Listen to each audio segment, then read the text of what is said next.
Monumental, not the building housing one of Italy's main banks, but the economic challenge facing the country, according to the IMF. Italy's banks are, of course, a key part of that. They're collectively saddled with €360 billion of bad loans.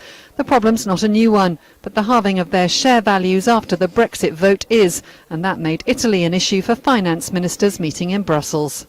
Yes, there are issues of non-performing loans in Italian banks, but that's not a new issue. It needs to be dealt with. It will have to be dealt with gradually. There will be no big solutions. I don't think that's possible for this kind of issue, and it's not an acute crisis. The Eurogroup president may have been playing down the risks, but the IMF wasn't. It's revised down its growth forecasts, predicting Italy will grow by less than 1% this year and only marginally faster in 2017. The level of debt in the Italian economy has consistently run north of 100% of GDP.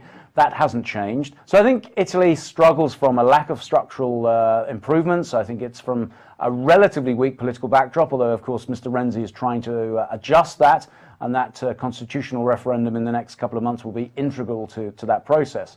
There are plenty of doubts about whether the Italian Prime Minister will succeed, and even Britain's central bank chief had a view on the issue. The challenges in Italy, the Italian banking system, again, are at the acute end of the spectrum in Europe.